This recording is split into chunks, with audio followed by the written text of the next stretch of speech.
L'image a de quoi faire peur. Le sourcil froncé, la grimace agressive, le regard qui tue. L'homme, qui pose ainsi pour la postérité, vient d'être inculpé pour conspiration. Il est accusé, avec d'autres, d'avoir cherché à inverser le résultat de l'élection présidentielle de 2020 dans l'État de Géorgie. Bien sûr, cet homme n'est pas n'importe quel criminel. Et c'est ce qui fait de ce cliché un document historique. On a un prévenu extrêmement combatif. Il a vraiment l'air d'un taureau qui va se précipiter dans l'arène. Cette photo, elle restera dans les annales. C'est une photo de cinéma.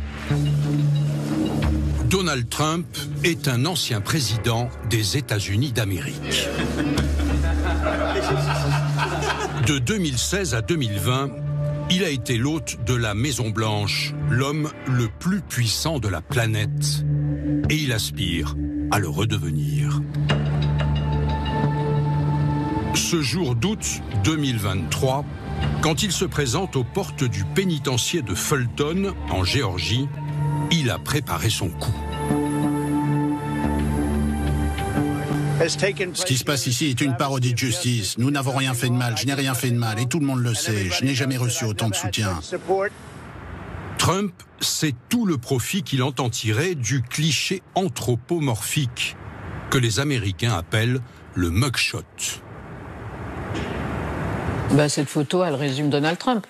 C'est-à-dire qu'il est anti-politiquement correct et en fait, tout ce qui pourrait l'affaiblir ou ce qui plutôt affaiblirait quelqu'un d'autre, lui, ça le renforce. Et Donald Trump en a fait un outil de propagande immédiatement. Posté instantanément sur les réseaux sociaux, floqué du slogan « Never surrender », ne jamais abdiquer, puis décliné en goodies, mugs, t-shirts, porte-clés, autocollants et compagnie, elle lui rapporte en quelques jours 7 millions de dollars. Il est là. Si vous le voulez, vous pouvez l'acheter. J'espère que vous vous amuserez bien avec. Les gens l'adorent. Des millions qui viennent gonfler son trésor de guerre, avec lequel il prépare sa revanche.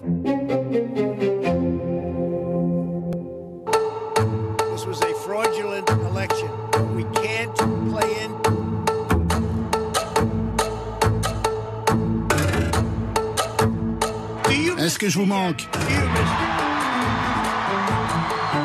Trump n'a jamais reconnu qu'il avait perdu l'élection de 2020. Notre combat ne fait que commencer. Il va se battre pour revenir. C'est très clair dans son esprit, ça. Le grand soir, ce sera en novembre, quand nous allons récupérer notre pays. Dans ces meetings, les gens étaient en ferveur. Je pense qu'il reviendra d'ici la fin de l'année, car Biden... C'est un adolescent vindicatif. Soit on est avec lui, soit on est contre lui. Vous n'êtes qu'une demi-portion, ne me parlez pas comme ça. Trump, c'est une marque politique. C'est l'outrance, c'est l'hystérie. C'est toujours gênant d'avoir un président qui est un repris de justice. C'est la plus grande chasse aux sorcières de toute notre histoire. Il peut être élu tout en étant en prison. We are going to make America great again. L'élection de Donald Trump en 2016 en avait surpris plus d'un. La fin de son mandat allait être encore plus sidérante. Automne 2020, quelques semaines avant la présidentielle. Convaincu que seule une fraude massive pourrait empêcher sa réélection, le sortant a déjà prévenu. Il a simplement eu un discours à la Trump, très affirmatif sur le plan. De toute façon, moi, vu mon bilan, de toute façon, je suis sûr de gagner. Si je ne gagne pas, c'est que c'est à la suite de fraude. Au soir du 3 novembre, les premiers résultats placent plutôt Trump en tête. Plus tard dans la soirée, quand Biden lui passe devant, il annonce ce qu'il ne cessera plus de marteler.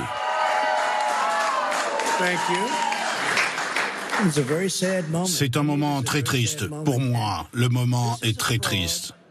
Les Américains sont victimes d'une arnaque. C'est une honte pour notre pays. Nous étions sur le point de gagner cette élection. Franchement, nous avons gagné cette élection.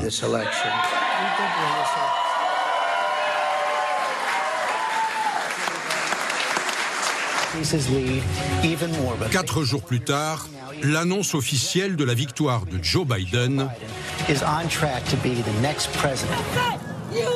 déclenche des scènes de liesse dans toute l'Amérique et jusque sous les fenêtres de la Maison-Blanche.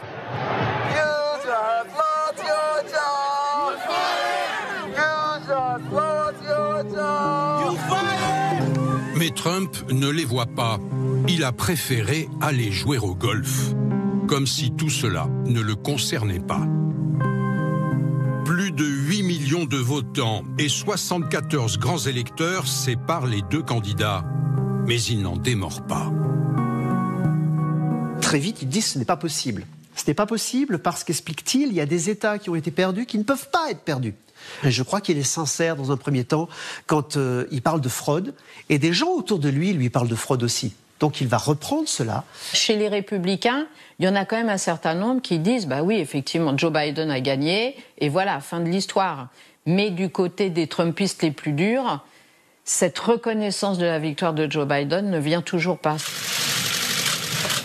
Thank you very much. Je pense que nous allons déposer de nombreux recours, tellement nous avons de preuves. Ça va remonter jusqu'à la plus haute juridiction, sans doute. Nous verrons, mais il va y avoir des recours. Nous ne pouvons pas nous laisser voler l'élection comme ça.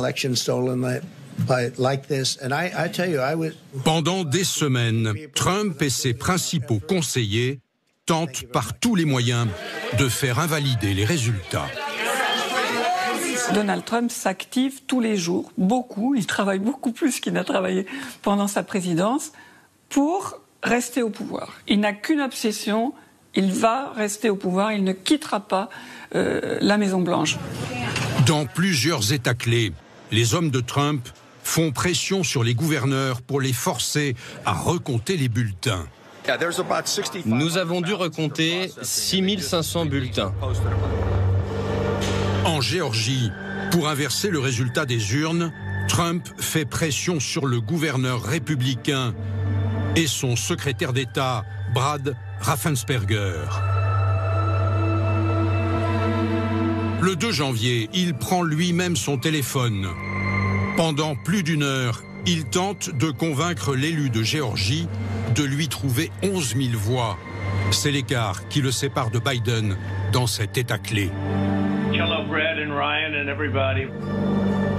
Il s'est d'ailleurs beaucoup énervé et comme ça devenait très très pesant pour les personnes en question, elles ont enregistré la conversation.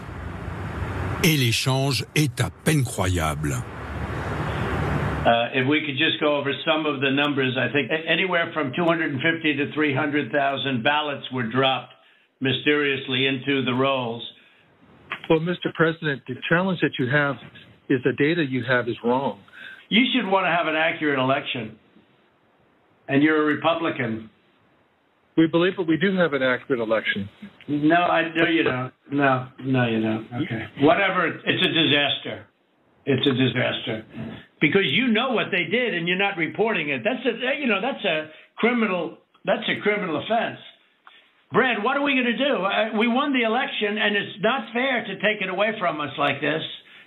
I need 11,000 votes. Give me a break.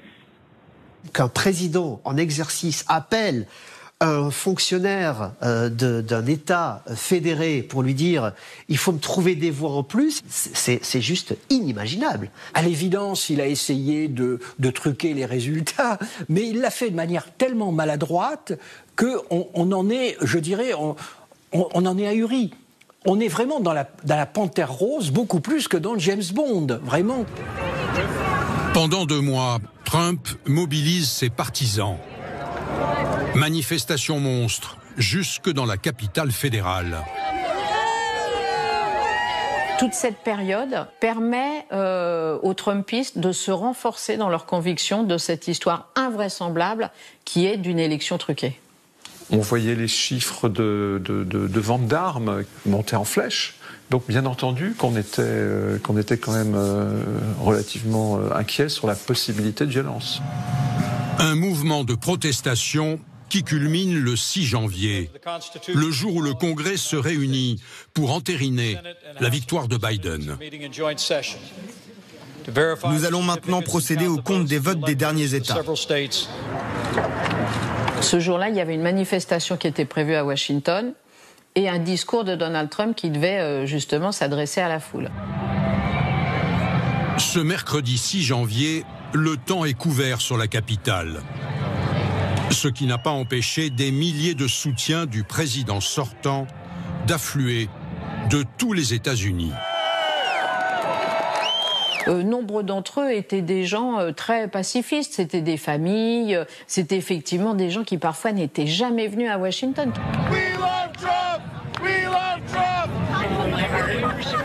Il sera notre président pour les 4 prochaines années, je vous le garantis. Trump les a conviés à venir sauver l'Amérique. Dans un discours enflammé, il répète en boucle que l'élection leur a été volée. Nous ne renoncerons jamais, nous ne céderons jamais. Vous ne pouvez pas céder lorsqu'il s'agit d'un vol. Puis, il les incite à marcher sur le Capitole. Vous ne récupérerez jamais votre pays si vous êtes faible. Vous devez être fort. Et maintenant, nous allons nous mettre en marche. Et je serai à vos côtés. Nous allons marcher. Nous allons marcher où vous voudrez.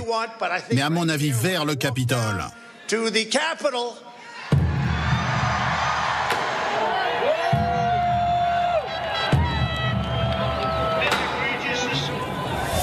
Le discours est incroyable. Enfin, c'est un appel à la force.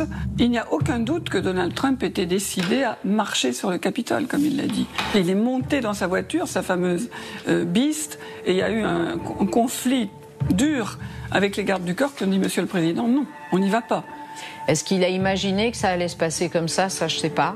Mais on s'est dit, il a franchi un degré supplémentaire et vraiment rien ne l'arrête. La suite appartient à l'histoire. Nous n'allons pas accepter la tricherie. Nous devons envoyer un message clair au Congrès. Des milliers de manifestants prennent d'assaut le Capitole.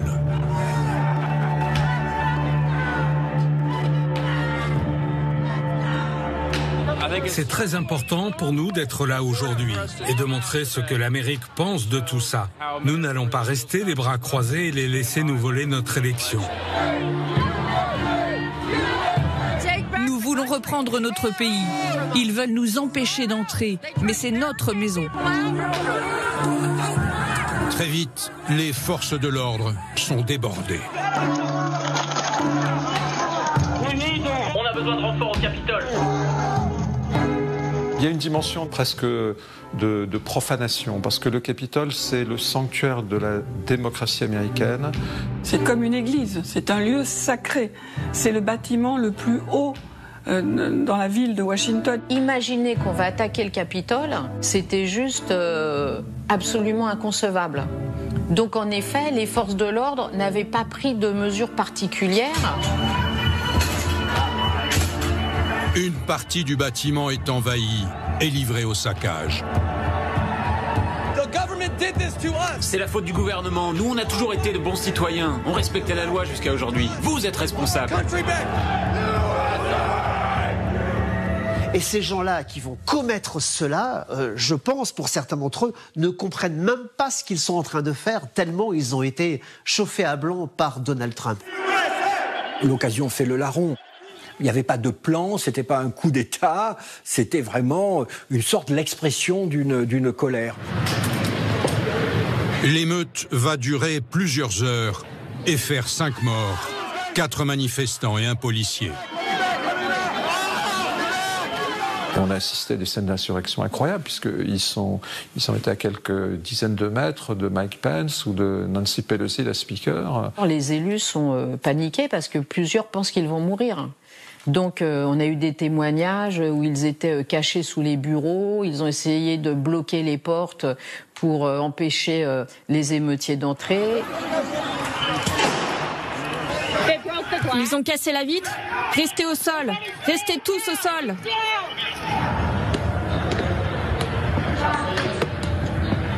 Pendant toute l'après-midi, on attendait le signal de Donald Trump demandant aux manifestants de quitter les lieux. Trump est rentré à la Maison-Blanche. Selon ses proches, il est scotché devant les chaînes d'infos qui retransmettent l'événement, comme hypnotisé par les images d'une insurrection qu'il a lui-même provoquée. Et c'est un homme heureux. Il adore ce qu'il voit. Voilà vraiment des gens qu'il aime.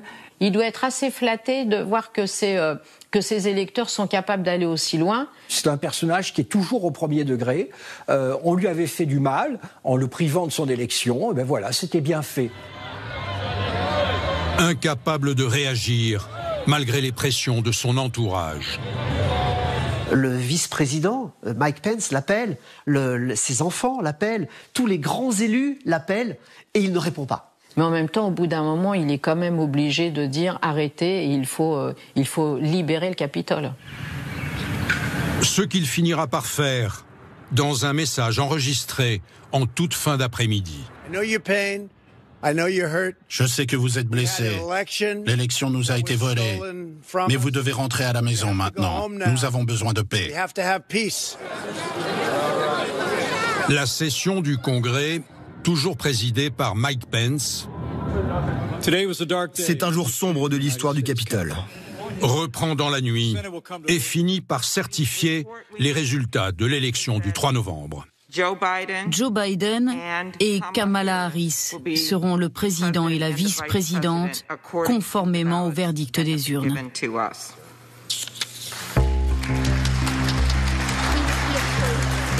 Joe Biden est officiellement déclaré président.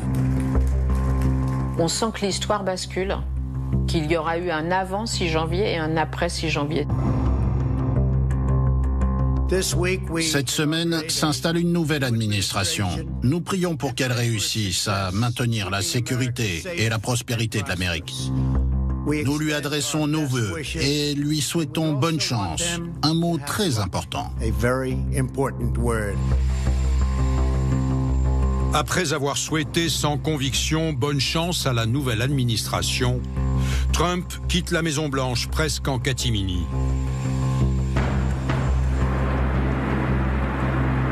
Il grimpe pour la dernière fois à bord de l'hélicoptère présidentiel.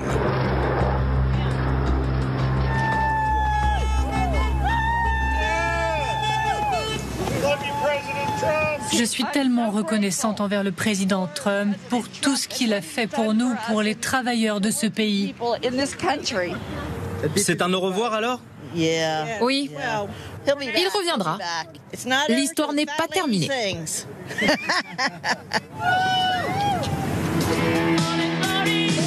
Sur la base aérienne d'Andrews, encore un peu de décorum. Ce que nous avons réalisé est incroyable.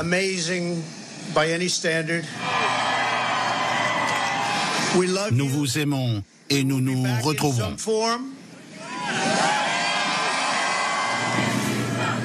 Une promesse faite à ses proches et à la poignée de fidèles présents. Puis, Air Force One, le Boeing présidentiel, qu'il emprunte aussi pour la dernière fois, décolle, direction Mar-a-Lago, en Floride. Tandis que les haut-parleurs diffusent My Way, la chanson de Frank Sinatra.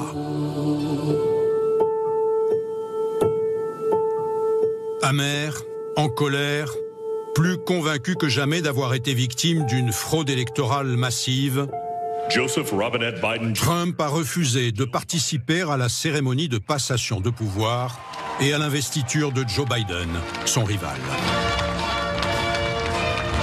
C'est son vice-président Mike Pence qui assistera à la prestation de serment du 46e président américain. À partir du moment où il ne reconnaissait pas le résultat des élections, il n'avait aucune raison, par sa présence, de participer à ce trucage historique de l'Amérique. Trump a fait un gigantesque bras d'honneur à l'establishment politique. Avec son absence, il a montré aux Américains que toutes les règles de bienséance, toutes les règles établies par l'establishment politique, il pouvait s'asseoir dessus. Ce jour-là, Washington ressemble à une zone de guerre. 25 000 militaires de la garde nationale ont été déployés pour faire face à d'éventuelles manifestations des partisans de Trump. Sur ce terrain, où il y a quelques jours la violence a tenté de saper les fondations du Capitole, nous nous rassemblons en une nation, sous le regard de Dieu indivisible, pour accomplir une transition politique apaisée, comme nous l'avons toujours fait depuis 2 siècles.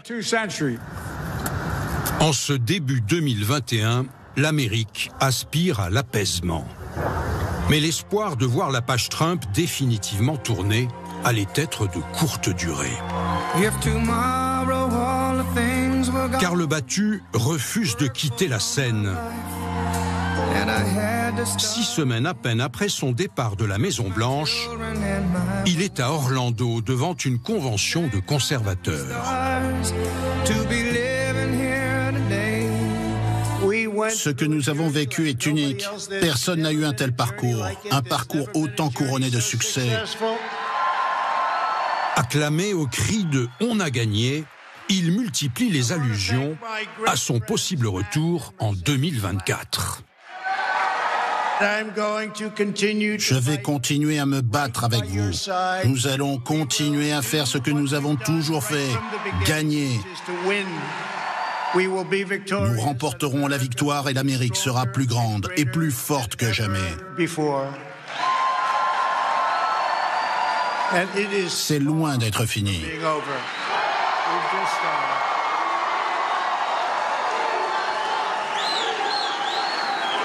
Dès le début, il dit que justement, là, on a réussi à l'empêcher de rester à la Maison-Blanche, mais qu'il va se battre pour revenir.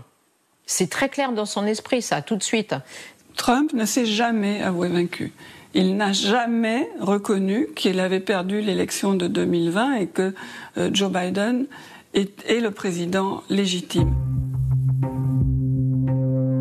Mais à Washington, personne n'a oublié les événements du 6 janvier. Au Congrès, une commission d'enquête est mise en place. Nous devons chercher les réponses auprès de l'homme qui a déclenché tout ça. Une commission bipartisane, présidée par Liz Cheney, une républicaine pur jus, puisqu'elle est la fille de Dick Cheney, l'ancien vice-président de George W. Bush. Cette commission auditionne des dizaines de témoins et d'acteurs de cette journée funeste. Il a dit quelque chose comme « Je suis le foutu président, amenez-moi au Capitole maintenant ». Il a entendu dire quelque chose comme « Je me fous qu'ils aient des armes, ils ne sont pas là pour me faire du mal, ils peuvent aller au Capitole, laissez-les entrer ». Cité à comparaître, Donald Trump, lui, a toujours refusé de témoigner.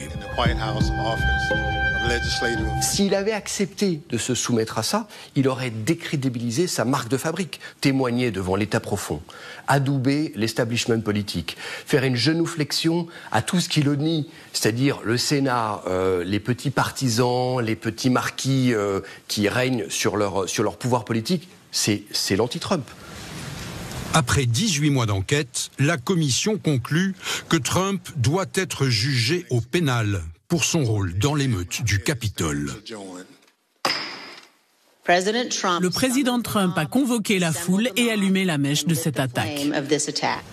Liz Cheney dénonce une profonde faille morale et un abandon de poste, disqualifiant définitivement l'ancien président.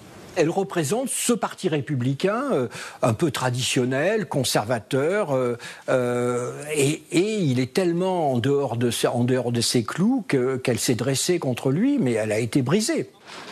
À l'élection suivante, Liz Cheney perd son siège à la Chambre des représentants, chassée par un candidat trumpiste.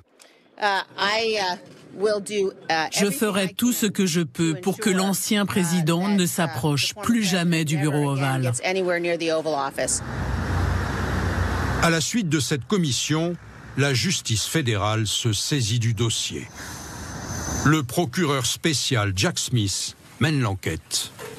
Un grand jury de 23 citoyens américains est constitué.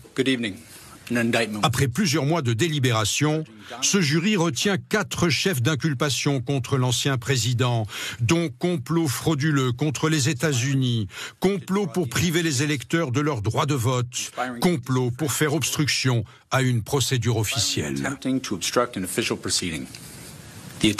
L'attaque du 6 janvier dans notre capitale était un assaut sans précédent contre le siège de la démocratie américaine.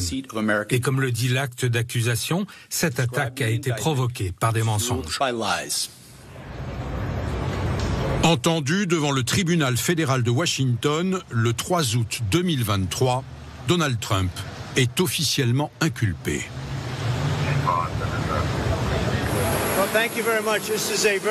C'est un jour très triste pour l'Amérique. Il s'agit d'une persécution politique contre un opposant. Ça ne devrait pas arriver en Amérique. Mais ce n'est pas la seule affaire à laquelle l'ancien président doit faire face. Les tribunaux l'attendent au tournant dans 4 procès à venir, à Washington, à New York, en Floride et en Géorgie. Au total, il est sous le coup de 91 inculpations. Donald Trump, il a des procès au civil et au pénal. Quand on dit pénal, ça veut dire qu'il risque la prison. Dans la balance, des dizaines d'années de prison et des centaines de millions de dollars d'amende. Autant de rendez-vous judiciaires dont dépend son avenir politique. Toute élection américaine est une bonne série. Mais alors là, celle-là sera encore meilleure que les autres parce que vous ajoutez les tribunaux. En Géorgie, après le coup de fil au secrétaire d'État, l'affaire des 11 000 voix, la procureure du comté de Fulton, Fannie Willis, s'est saisie de l'affaire. Après 2 ans et demi d'enquête, elle inculpe Donald Trump et 16 autres personnes, dont Rudolph Giuliani, avocat et ancien conseiller de Trump. Trump lui-même fait face à 13 chefs d'accusation, dont fausses déclarations, faux documents, pression sur des témoins. L'accusé s'est livré à une entreprise criminelle de racket pour tenter de renverser les résultats de l'élection présidentielle en Géorgie. Trump plaide non coupable. Le procès de Géorgie, c'est certain, aura lieu et lui pourra faire effectivement beaucoup de mal à Donald Trump. La procureure Willis espérait un procès rapide. Mais courant janvier, la procédure tourne au vaudeville. La grande chance pour Donald Trump, c'est que la procureuse elle-même s'est mise dans un état qui est en fait assez hallucinant, puisqu'elle a donné la conduite du procès à son amant. Donc avec l'argent qu'il gagnait comme procureur, il l'emmenait en croisière. Elle dit qu'elle l'a remboursé en liquide, on ne trouve pas trace du liquide. Enfin bref, c'est une histoire qui elle-même est extrêmement fumeuse. Si les 2 procureurs venaient à être dessaisis, la perspective d'un procès s'éloignerait. Si on les disqualifie, ça veut dire qu'il faut trouver quelqu'un d'autre, reconstituer une équipe et qu'on tombera après les élections. Une aubaine pour Trump, qui n'a pas manqué de moquer les 2 tourtereaux qui avaient voulu jouer à riche et célèbre. En Floride, là, c'est l'affaire des documents classifiés que Trump avait emportés avec lui en quittant la Maison-Blanche. Et c'est un crime fédéral. Enquête du ministère de la Justice, perquisition du FBI à Mar-a-Lago. Et les voilà, des dizaines de cartons, découverts jusque dans la salle de bain. Plus de 16 000 documents, dont certains classés top secret. Le type est foutraque. Il les met 13 000 documents officiels qu'il n'utilisera pas à Mar-a-Lago. Et quand il sent que le FBI veut les récupérer, il essaye de les cacher à 20 mètres de là. Donc il ajoute un crime à un autre crime. Ça n'a pas de sens commun. Trump est présenté à un juge de Floride le 13 mai 2023. il se voit signifier 37 chefs d'inculpation, dont rétention illégale d'informations portant sur la sécurité nationale, entrave à la justice, faux témoignage. Une fois encore, il crie au complot.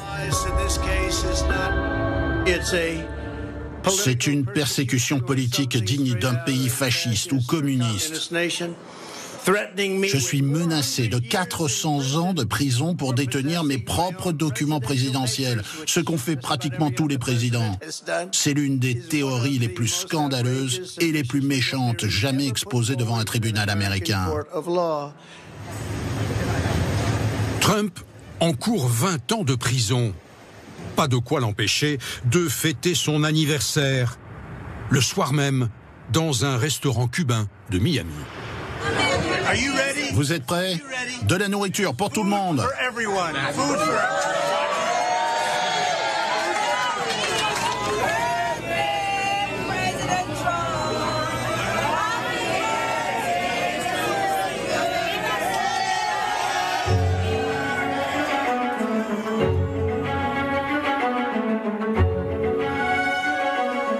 Mais Trump est aussi poursuivi pour des affaires qui remontent à 2016, avant son élection. À New York, cette fois-ci, la justice lui reproche d'avoir payé des pots de vin à d'anciennes maîtresses pour prix de leur silence. Dont une ancienne actrice porno, Stormy Daniels. Elle aurait reçu du candidat Trump 130 000 $ pour taire leur liaison. Sur le plan moral, c'est vrai que c'est pas très beau ce qui s'est passé. C'est une actrice de film pornographique. On l'a payée en sous-main pour acheter son silence, ce qui veut bien dire qu'il a dû se passer quelque chose. Le problème, aux yeux de la justice, c'est que ces pots de vin auraient dû figurer dans ses comptes au titre des dépenses de campagne. Comme à son habitude, Donald Trump nie tout. Mais son avocat de l'époque, Michael Cohen, a avoué avoir servi d'intermédiaire.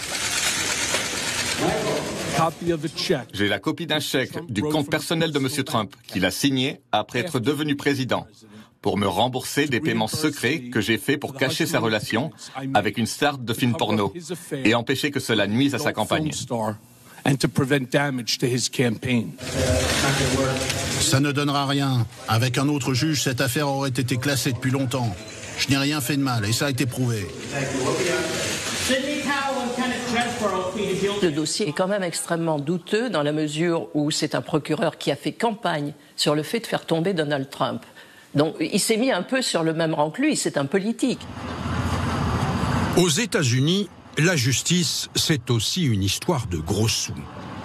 Toujours à New York, Trump a été condamné dans un procès au civil à payer la somme colossale de 455 millions $. Il était accusé d'avoir menti sur la valeur réelle de ses biens immobiliers, dont la Trump Tower, pour obtenir des prêts bancaires à des taux avantageux. La procureure Laetitia James est affreusement corrompue. C'est de l'ingérence électorale. Si je n'étais pas candidat, ce truc n'existerait pas. Aucune de ces procédures contre moi n'existerait. Et j'aurais une vie peinarde. Trump a fait appel. Et il conserve son sens du business.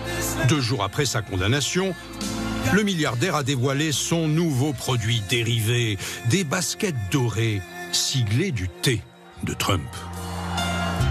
C'est un truc dont je parle depuis 12 ou 13 ans et je pense que ça va cartonner. Les gens adorent, ils adorent ce que j'ai fait. Regardez, c'est vraiment un bon plan. That's the real deal. That's the real deal.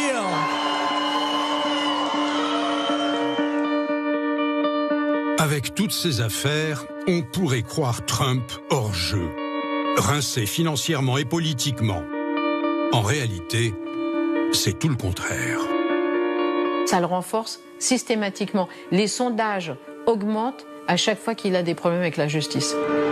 Chacune de ces apparitions devant les tribunaux est l'occasion pour Trump de dénoncer une chasse aux sorcières et d'accuser Joe Biden d'être à la manœuvre. C'est ridicule. C'est un juge démocrate, un homme de main. C'est ridicule.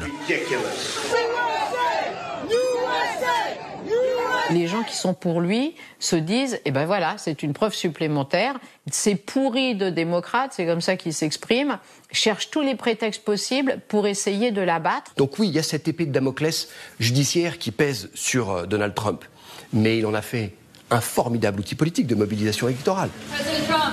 À chaque fois, il se présente. Pourquoi ? Parce que les journalistes, bien sûr, venaient s'intéresser. Lui, il devait se dire, ah, mais finalement, c'est une publicité.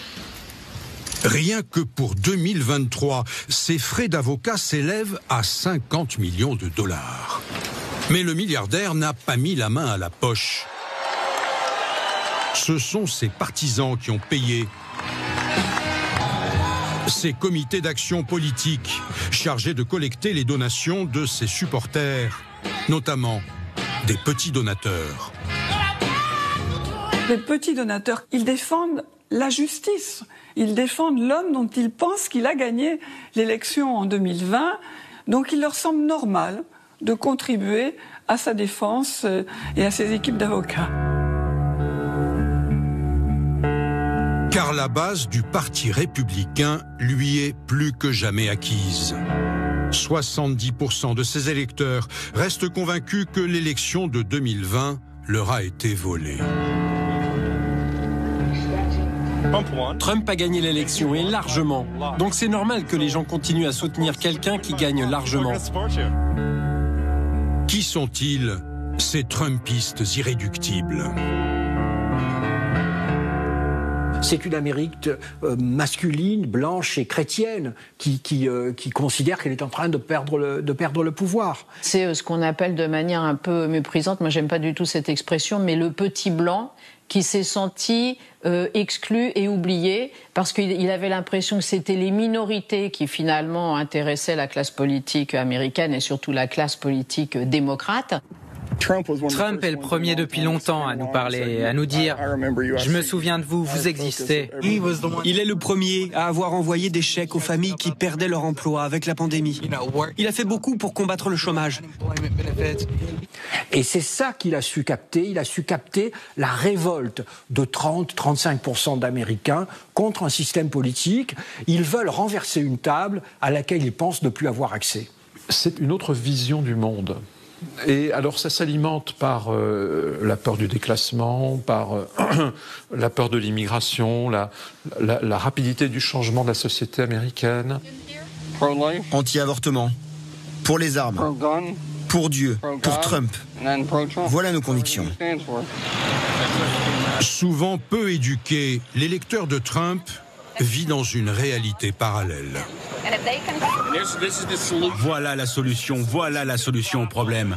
La solution finale est juste ici.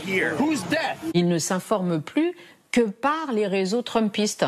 C'est-à-dire ils vont sur Internet, ils vont sur tous les réseaux sociaux. Qui les enferment au fond dans beaucoup de fake news et d'où il ressort toujours que Trump est le héros qui va les sauver. Pour s'adresser à eux, Trump n'utilise pas les médias traditionnels, les grands journaux considérés comme vendus à la gauche. Son arme, ce sont les réseaux sociaux. Donald Trump tweetait tous les jours. On se levait le matin, première chose qu'on faisait, c'était aller sur Twitter pour vérifier quelle avait été la déclaration de la nuit. Aujourd'hui, il a un usage plus modéré des réseaux sociaux, mais c'est quand même un conduit et un vecteur qui lui permet de parler directement à sa base électorale, et donc de mettre une proximité avec lui. Avec son slogan « Make America Great Again », emprunté au Reagan des années 80, Trump lui a donné un cri de ralliement. We are going to make America great again.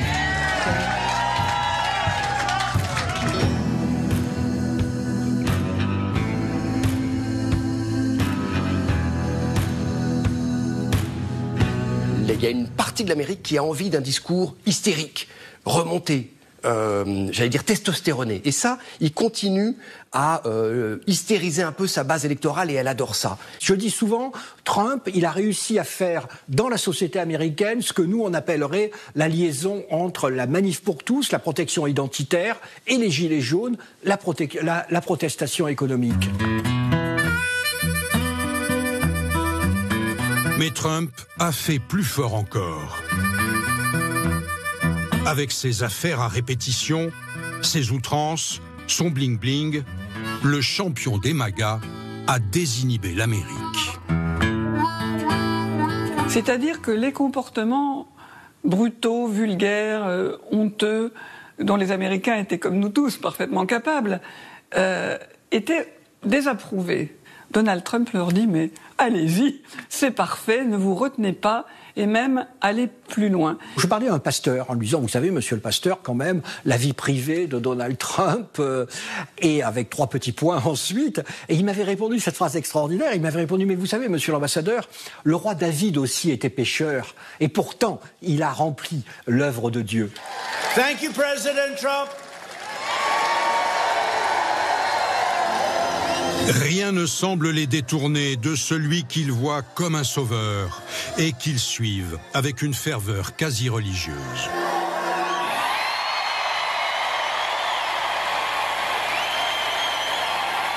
Il m'est arrivé d'assister à des meetings de Donald Trump. Et pour des gens comme nous, ce qu'il dit n'a aucun sens. Il fait des phrases qui sont incohérentes, on ne voit vraiment pas où il veut en venir. Il se répète, mais vous sentez que l'assistance vibre. Il n'y en a pas un qui m'a dit « on aime sa politique ». Pas un. Mais tous m'ont dit « on l'aime ». Vous voyez, c'était les tripes qui parlaient, ce n'était pas le cerveau.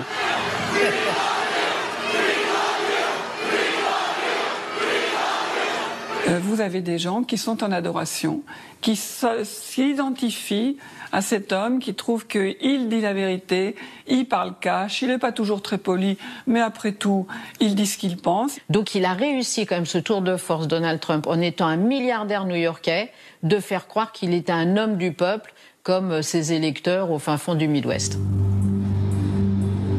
En 2022, pourtant, Trump essuie un échec. Aux élections de mi-mandat, ses candidats mordent la poussière, jugés trop radicaux par ses électeurs. Et si les démocrates de Joe Biden perdent la majorité à la Chambre, ils la conservent au Sénat.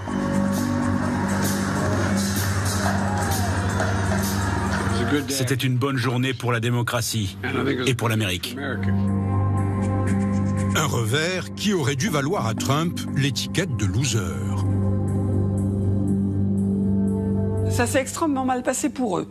Donc on s'est dit à nouveau, bon, mais Trump, la marque Trump ne marche plus. On se dit que c'est terminé, qu'il est mort clinique, et ensuite Donald Trump a rejailli tel un phénix. Trump, l'inoxydable. Non seulement il n'est pas mort, mais il renforce son emprise sur le Parti républicain. La clé de tout ça, c'est le cynisme absolu d'un grand nombre d'élus républicains qui ont vu que les 30% en gros de fidèles à Trump, quoi qu'il arrive, continuaient à avoir foi en cet homme, à vouloir lui et non une copie. Il a en fait tiré, noyauté, phagocyté le Parti républicain. Aujourd'hui, le Parti républicain, c'est le parti de Trump. Face à sa volonté d'incarner le parti, il n'a plus d'opposants. Une par une, il remporte les primaires et sort grand vainqueur du Super Tuesday, le jour où 15 États désignent leurs candidats à la présidentielle. Le grand soir, ce sera en novembre, quand nous allons récupérer notre pays et vraiment restaurer la grandeur de l'Amérique.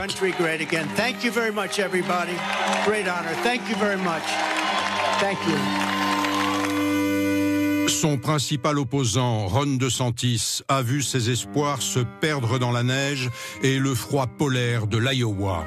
Distancié de 30 points, il a jeté l'éponge. Il est clair qu'une majorité d'électeurs républicains veulent donner une seconde chance à Donald Trump. Il n'y a personne au sein du Parti républicain qui peut affronter Donald Trump. Et ça, c'est quand même très intéressant, parce qu'il y a un an, on n'aurait pas parié là-dessus.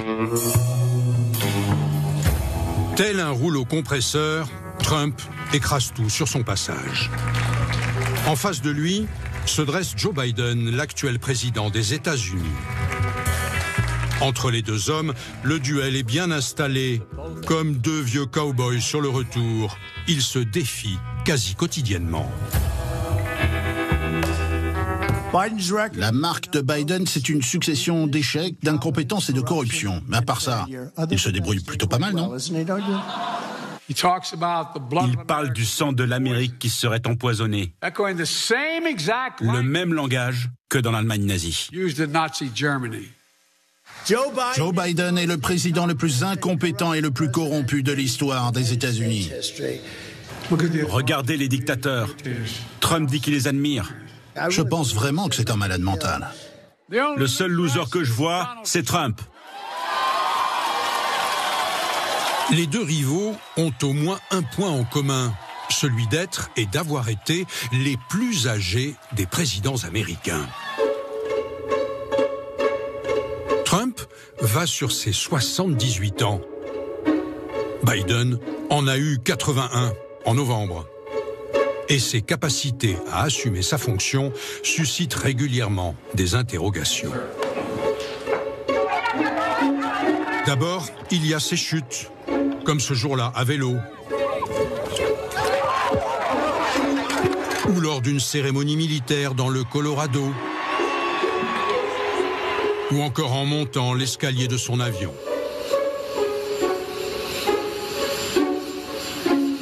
Et puis, il y a ses bourdes, comme lorsqu'il confond l'Ukraine et l'Irak. Poutine perd la guerre en Irak, il perd la guerre chez lui. Ou Mitterrand et Macron. Et Mitterrand d'Allemagne, je veux dire de France. Ou quand il se met à bredouiller en pleine conférence de presse avant d'annoncer qu'il va se coucher. Je ne sais pas vous, mais moi je vais aller au lit.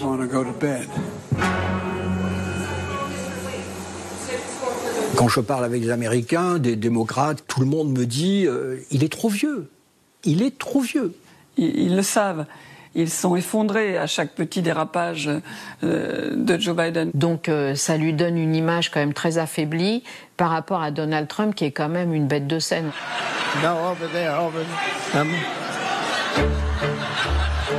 Et Trump s'en donne à cœur joie. Il l'imite. Ça, c'est Biden. Combien de fois je devrais le dire? Il n'y aura pas de fracturation. Il le moque. Il l'insulte. J'ai vraiment aimé le débat avec Joe l'endormi. Cet homme est totalement incompétent. Nous allons battre Joe Biden le véreux. Nos dirigeants sont débiles.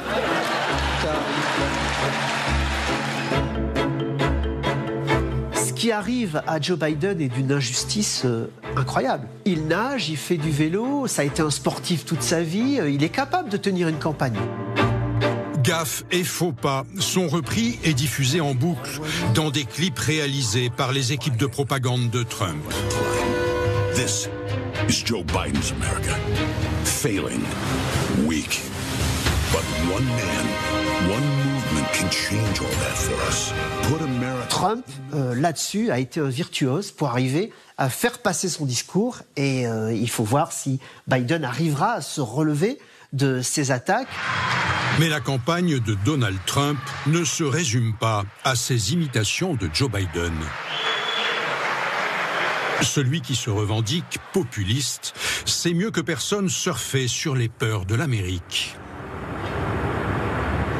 Il a repris ses thèmes de campagne de 2015-2016, à savoir ce qui marche, l'immigration. Il y a une immigration à la frontière mexicaine, effectivement, qui est très importante. Madame, partez tout de suite. En 2023, le nombre d'entrées illégales a atteint un record, avec plus de 2 millions d'immigrants clandestins appréhendés à la frontière.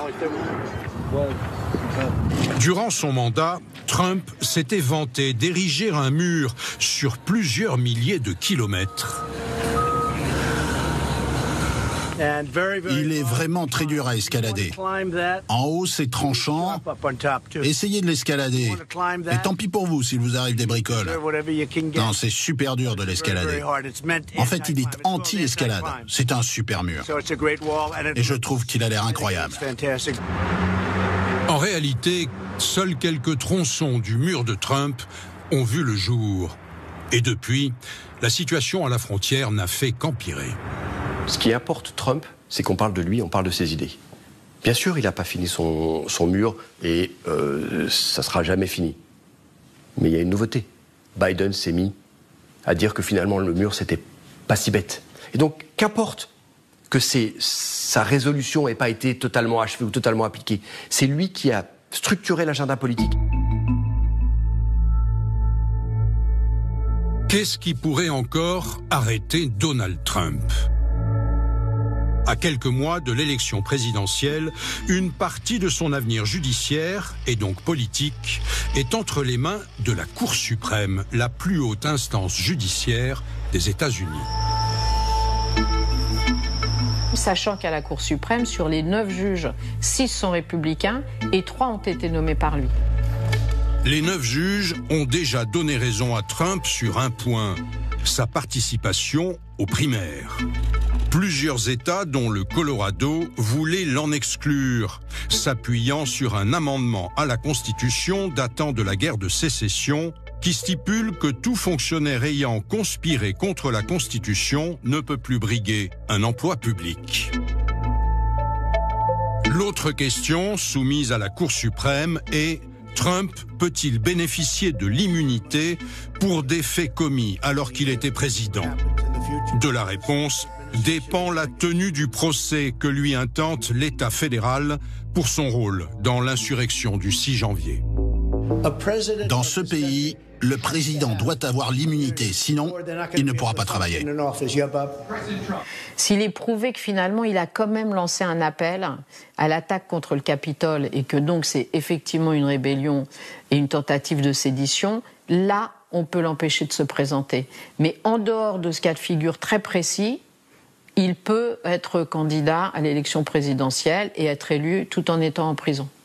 Toute la stratégie de Donald Trump, et il est bien possible qu'elle soit gagnante, c'est de faire traîner jusqu'aux élections, d'être élu, parce qu'il n'envisage pas de perdre l'élection, et à ce moment-là, en tant que président, de déclarer une immunité totale et d'échapper à la justice.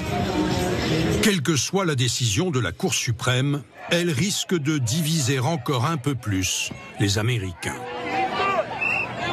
Il y a aujourd'hui 2 Amériques qui ne se parlent plus. Et vous avez 2 mondes qui s'ignorent. Mais les Américains eux-mêmes ne veulent pas se rassembler aujourd'hui. Les républicains veulent vivre d'un côté, les démocrates veulent vivre de l'autre.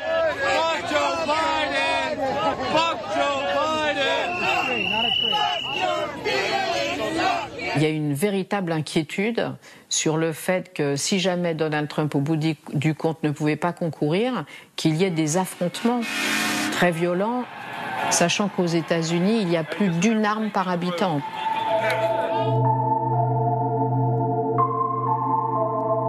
L'élection présidentielle aura lieu le 5 novembre prochain.